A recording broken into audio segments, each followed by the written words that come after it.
रामविलास पासवान का बेटा जो अरबपति ले रहा है।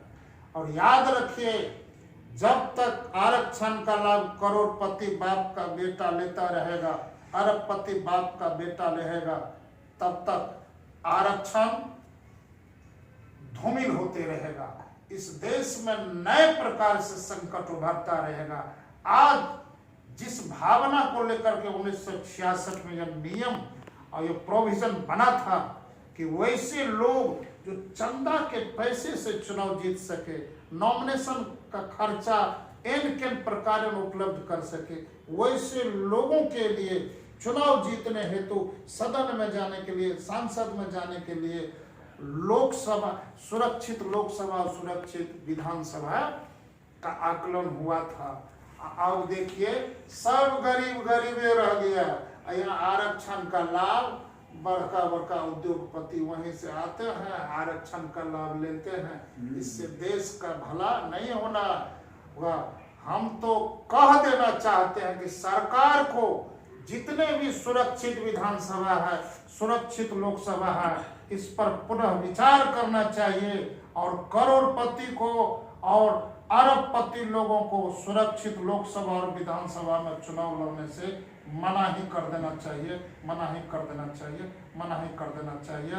और यदि जनसंख्या आप लोगों ने ये उभार दिया है, जनसंख्या उभर गई है, तो अब इसी आधार पे यदि कह रहे हैं कि सुरक्षित विधानसभा हो सकता है, सुरक्षित लोकसभा हो सकता है, तो पिछड़ा विधानसभा क्यों नहीं होगा, पिछड़ा लोकसभा क्यों नहीं होगा, अति पिछड़ा लोकसभा क्यों नहीं होगा, अति पिछड़ा विधानसभा क्यों नहीं होगा। अब तो पंचायत में चूंकि लागू कर दिए हैं कि अति पिछड़ा का मुखिया होगा, अति पिछड़ा होगा, पिछड़ा होगा, अल्पसंख्यक होगा। इस प्रकार से जब लागू कर दिए हैं, तो हम तो सरकार से मांग करते हैं कि फिर से पुनर्विचार कीजिए और जनसंख्या के आधार पर विधानसभा लोकसभा के बंटवारा आरक्षण लेवल पर दे दीजिए। आने वाले समय में चाहे बिहार का विकास हो या देश का विकास हो, जिसकी जो सत्ता रहेगी, जिसकी जो भागीदारी रहेगी, उसके हिस्सेदारी तब उचित मात्रा में मिल जाएगी। और उसमें भी बंधन लगा दीजिए, कोई भी अरबपति, कोई भी करोड़पति आरक्षण का नाम न ले सके। है ना? बात सही है ना? क्या कमलेश जी सही बोले हैं? ये सब दे रहा है, ये सब कुछ नहीं कर रहा है, सब तो भरवा नेता है, सब नम्मा फैल के पीछे ताली बजाने वाला व्यक्ति है। हम लोग नहीं बजाएंगे जब तक हम लोग गरीबी रेखा के जगह पर अमीरी रेखा तय नहीं होगा, तब तक समाज में बराबरी नहीं होगी। देखिए, आरक्षण जब भी बना है वह गरीबों के हित के लिए बना है।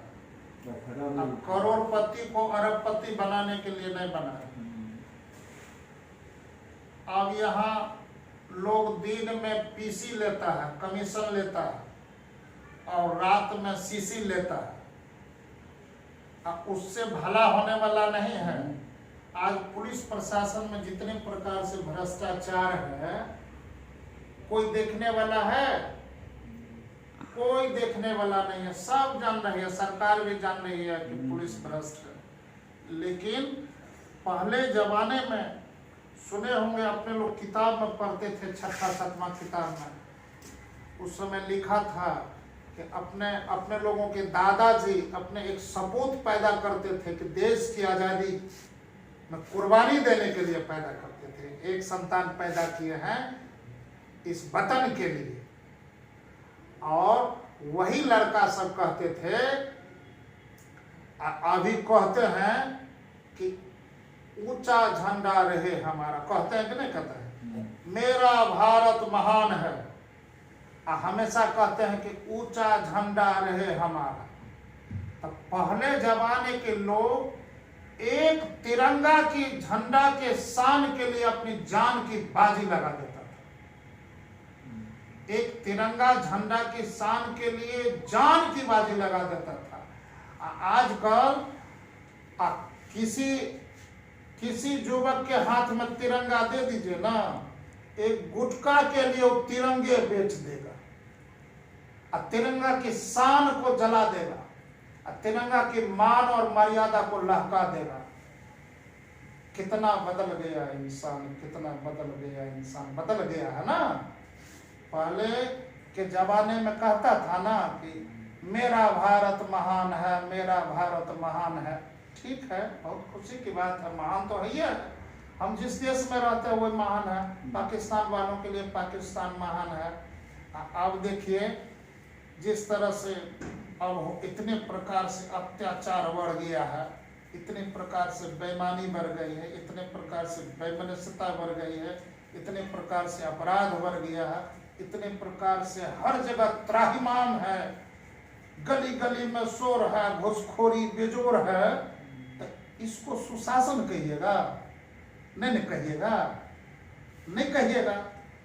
अब देखिए आजकल के टीचर लोग भी हम देखते हैं कि स्कूल में, आपको बुरा नहीं लगे भाई साहब, आजकल स्कूल के टीचर लोग बोलो बच्चा मेरा भारत महान है, 15 अगस्त जिंदाबाद, 15 अगस्त जिंदाबाद, 26 जनवरी जिंदाबाद। तो 26 जनवरी को मेरा भारत महान रहेगा और 27 जनवरी को हम लोग चोरी करेंगे, डकैती करेंगे, बेईमानी करेंगे, छिनरपनी करेंगे, हमने खाली 26 जनवरी को महान हो जाएगा और बाकी दिन बेईमान हो जाएगा। 15 अगस्त को इंडिया में खाली 26 जनवरी को भारत महान होता है और 15 अगस्त को महान होता है, बाकी महान कहने वाला भी बेईमान होता है। कारण कि उसके क्रियाकलाप का पता लगाइए ठीक ढंग से, पता चलेगा कि 1 नंबर का घूसखोर है, 1 नंबर की दादागिरी करते हैं और समाज में इंसान लोगों को चलने की मनाही करते हैं, 1 नंबर का जालसाज का काम करते हैं। यानी तो दारूबाज होगा, यानी तो चालबाज होगा, यानी तो कुटी चाल वाला होगा। इनके प्रकार यही सब हालात है इस देश के। आज जिस दिन देश के लोग समझ जाएंगे कि अपराध सबसे बड़ी समस्या है। पहले अपने लोगों के जमाने में किताब में प्रश्न पूछा जाता था कि पढ़ लिख करके क्या बनोगे, तो हम लोग लिखते थे पढ़ लिख करके एक सकुशल किसान बनेगा, तो उसमें मार्क मिलता था, अच्छा अंक मिलता था। आजकल कहिए कि पढ़ लिख करके हम किसान बनेंगे, तो पहले बापे 2 थप्पड़ देगा, अब बापे मारेगा तमाचा, और गार्जियन भी मारेगा। कारण आजकल की तो समस्या बहुत प्रकार से महंगाई को लेकर के बढ़ गई है, और जो जितने प्रकार से बेईमान है, जो जितने प्रकार का धूर्त है, जो जितने प्रकार से चतुर और चालाक है, धोखेबाज है, वह उतना बड़ा आदमी आजकल है इस कलयुग में। इसीलिए आने वाले समय में सोच समझ करके सामाजिक समरसता को कायम करने के लिए, देश के उज्जवल भविष्य की कामना करने के लिए भेदभाव से ऊपर उठ करके जाति पाति की समस्या को दरकिनार करके देशभक्ति को ध्यान में रखते हुए सामाजिक विकास को मानसिकता के अध्ययन करते हुए वोट देने की जरूरत है। अन्यथा बिहार हो या देश हो या कोई राज्य हो, उसका बर्बाद होना तय है। या बिहार बहुतों प्रकार से संकट झेल रहा है। कारण कि 1968 में देखिए पंजाब में, हिमाचल प्रदेश में एक आंदोलन हुआ था। क्या आंदोलन हुआ था? कि हम लोगों का पंजाब और हिमाचल प्रदेश बिहार जैसा विकसित राज्य होना चाहिए।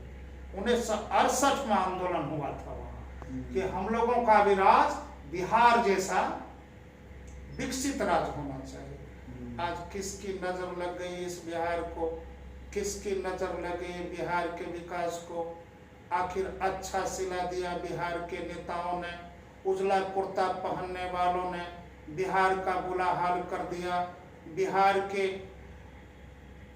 समस्याओं को दिन दूनी रात चौगुनी बढ़ा दिया, बिहार के विकास में जहर घोल दिया, बिहार का विकास नहीं हो रहा है, बिहार का विनाश हो रहा है, जाति पाति और भेदभाव में उलझा हुआ यह बिहार सर्वनाश होने के कगार पर है। इसको सही रास्ते पर लाने के लिए सबसे पहले पुराने नेताओं को दरकिनार करना पड़ेगा। लोगों को समझना पड़ेगा कि बहुत पुराने जमाने के वैज्ञानिकों ने बहुतों प्रकार से मस्तिष्क की संरचना को देख करके यह माना था कि 60 वर्षों के बाद यह दिमाग और सिर शिथिल हो जाता है। अतएव पूरे देश और दुनिया ने वैसे वैज्ञानिकों के कथन को मानते हुए 60 वर्षों की सरकारी नौकरी के बाद उसे घर में आराम करने के लिए रिटायरमेंट का फैसला लिया था, जिसे पूरे देश और दुनिया के कानून ने स्वीकार किया। और आज 60 वर्षों के नौकरी के बाद लोग रिटायर करके घर में आराम करते हैं, पोता पोती को खिलाने में मशगूल रहते हैं। उसे आराम करने की जरूरत है, उसे डायबिटीज और अन्य प्रकार के बीमारियों से बचने की जरूरत है। और राजनीतिक में 60 वर्षों के बाद जो राजनीति चमकाने वाले जितना भी उजला कुर्ता पहनने वाले नेता है, उनके कुर्ता में दाग लग गया है। अब वह दाग किस प्रकार से मिटाएगा, हम तो आपके चैनल के माध्यम से ये भी कह देना चाहते हैं कि जब सरकारी नौकरी करने वाला 60 वर्ष में रिटायर हो जाता है तो राजनीतिक में भी एक आयु सीमित कर देना चाहिए। और चुनाव आयोग को यह एक बहुतों प्रकार से नियम बना देना चाहिए कि 60 हो या 65 हो या 70 वर्ष के बाद कोई भी राजनीति और करने वाले नेता यदि सरकारी चुनाव लड़ते हैं और सरकारी लाभ लेने के लिए किन प्रकार चुनाव लड़ते हैं तो उसे वंचित कर देना चाहिए, वंचित कर देना चाहिए, वंचित।